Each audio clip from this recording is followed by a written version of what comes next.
Alright guys, today we're going to be doing a walkthrough for the Ford Expedition Max.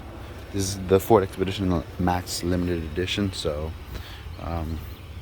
well, here you go. Check it out from the outside. It's very, very, very spacious. So I want you guys to keep that in mind. Now check this out. The trunk is plentiful. You have plenty of trunk. If you want, you can even, right here, it's electrically controlled. You can put them down. Check it out. And you can do the same thing. You can do the same. Oh wait, I actually left that one in, the part in the middle open. But let me just show you on this side then. You can bring it down all the way, and you can do the same thing electronically. Plywood. You can put sheetrock, whatever it is that you need for the house. You can do that.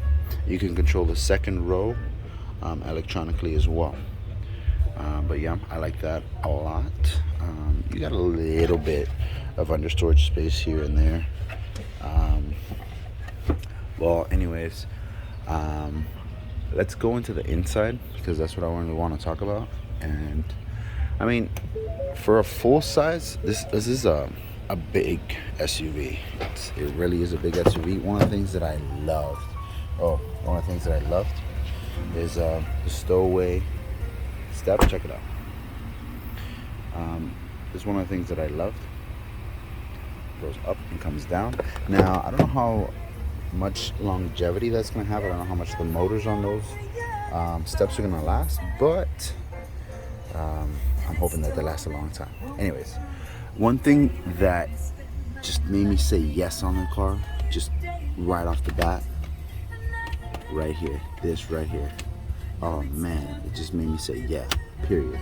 Because not too many, or I didn't see any other options where you can get an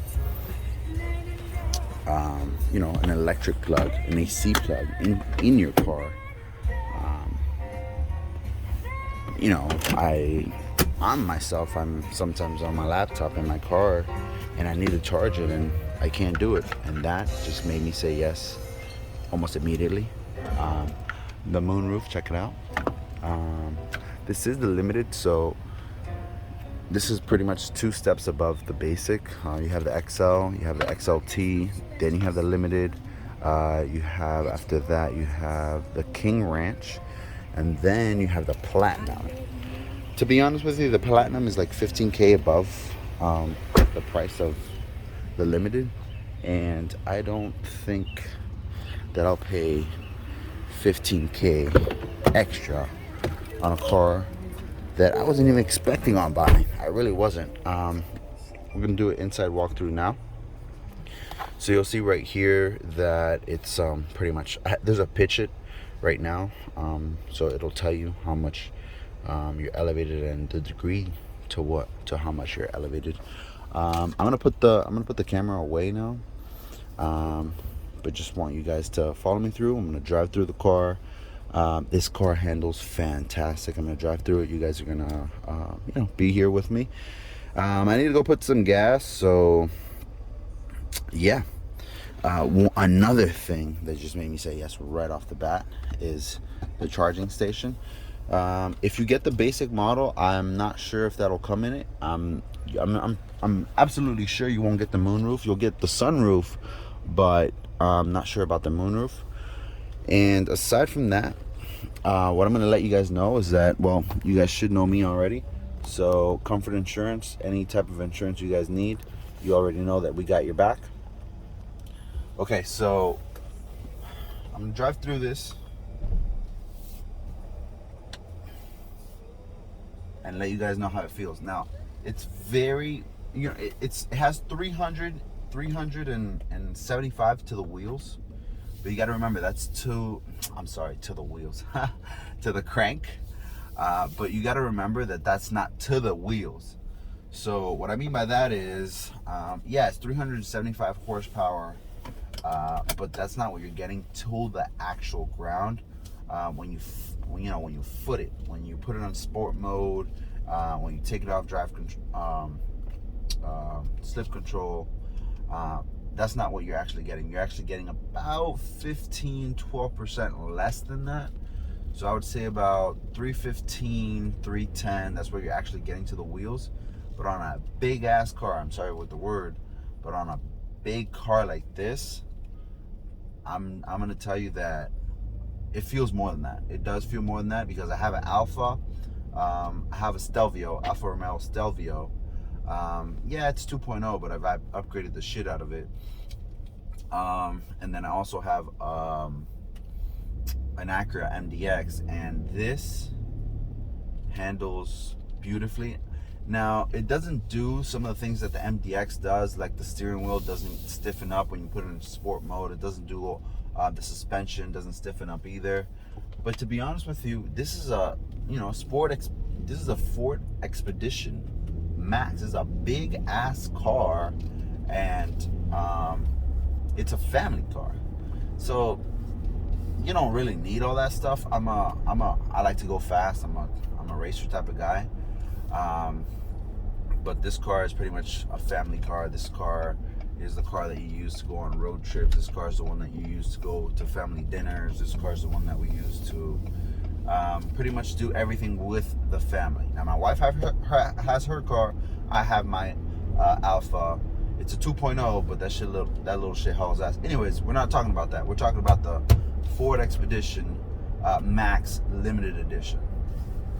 Now, gas mileage. It does good on gas mileage. I would say highway, it does about 25, 24. Some people say it does less. Some people say it does more. Honestly, it does however much. It's all based on how you drive. It's all based on how you drive, and this is a twin turbo V6. It's very torquey. Like, you put the foot down, you don't even feel the turbo lag. You don't. The brakes work really well. For a heavy ass car, this car stops. Okay. Now, I'm always with my family. One of the first things I always upgrade on my cars is the brakes. That's probably what I'm gonna do here too. I'm gonna go with drilled. I'm gonna go with some drilled brakes, drilled rotors. I'm sorry, and then the pads. I'm also gonna upgrade the metals. I don't like the full ceramic. I don't like the possibility of having my rotors warped. That's just me. But anyways, back onto the topic, gas mileage. I would say per tank, if you drive, if you're doing some good driving, if you don't drive like an asshole like me, you'll probably get about 450. You'll get about 450. Maybe you can squeeze 500 out of it, but you gotta drive like a grandma. And I don't know how many people are up to driving like a grandma. I'm gonna put it in sport mode right now, and I'm gonna foot it a little bit, so you guys can see or somewhat hear. I don't know. I won't know if you can hear it, but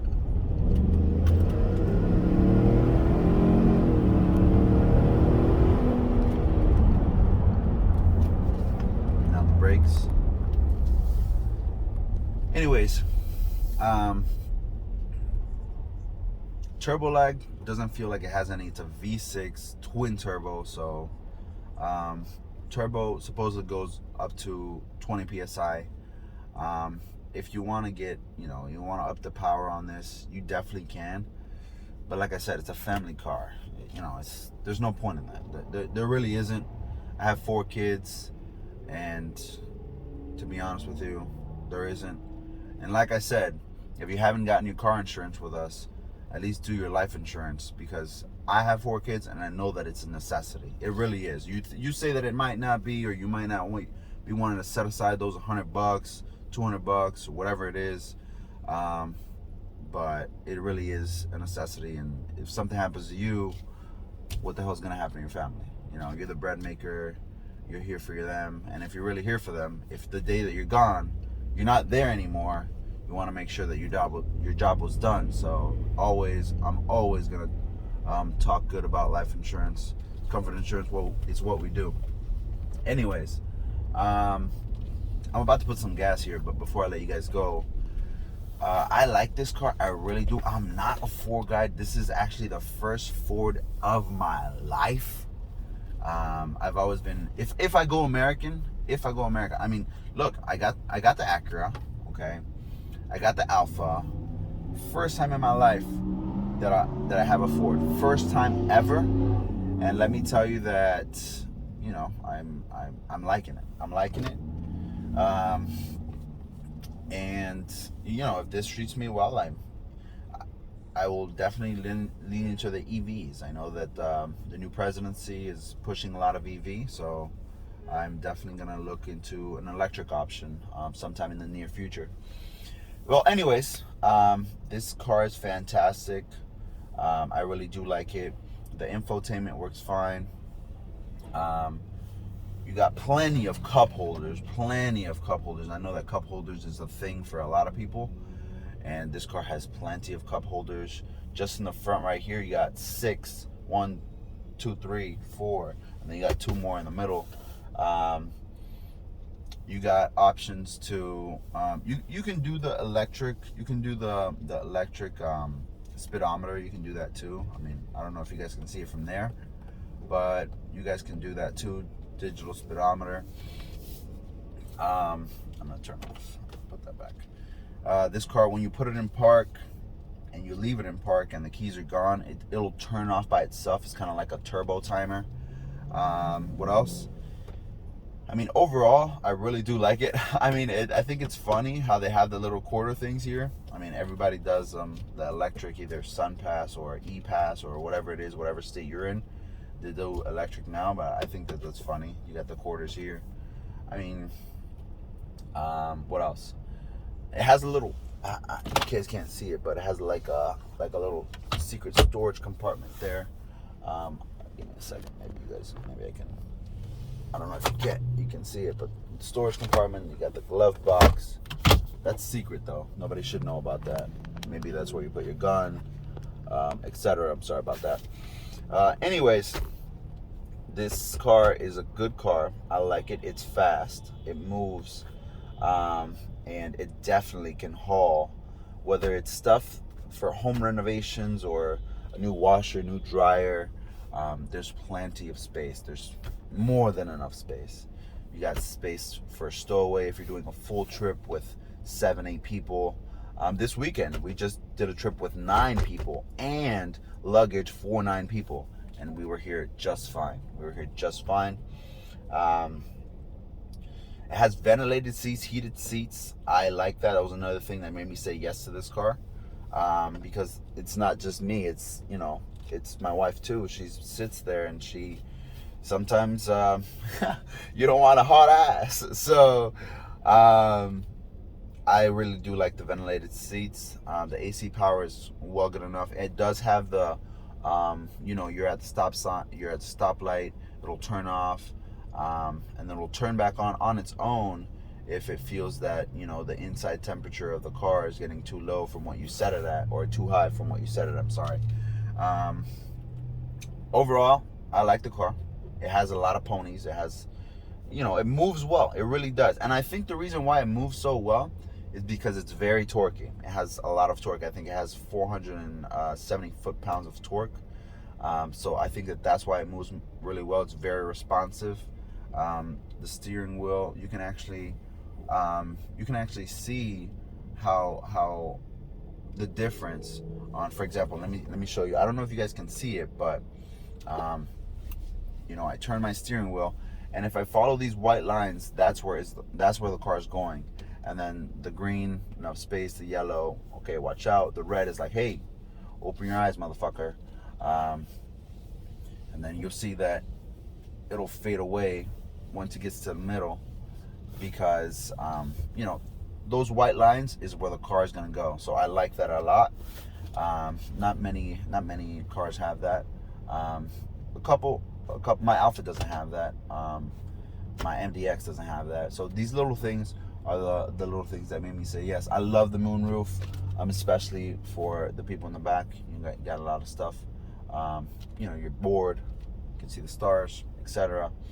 But yeah, I like this car, and I really do think that It is a definitely good candidate if you're looking for a good car, a good big car, and it's honestly, it's a Ford. It's cheap, parts are cheap. Um, like this car, brand new out the factory, you're probably gonna pay about 60K for it. And this isn't the base. If you go with the base model, it's 50K, 51, 52, around there. Um, so give it a shot. Go test drive it, whatever you want to do. I'm gonna do some other full walkthroughs on my other cars, so if you guys want to watch those, feel free. But my MDX is the one that comes closest to this, and it doesn't even come close, to be honest with you. This has way more space. Now my MDX is a lot more techy. It pretty much drives itself. This one does have what do you call it? It keeps you on the road. It keeps you going within the lane, but not as much as the MDX. Like the MDX pretty much drives itself. A lot of people don't talk about that, but I will in the review. The MDX is 40K, and then 40K, you don't got the trunk space that this car has.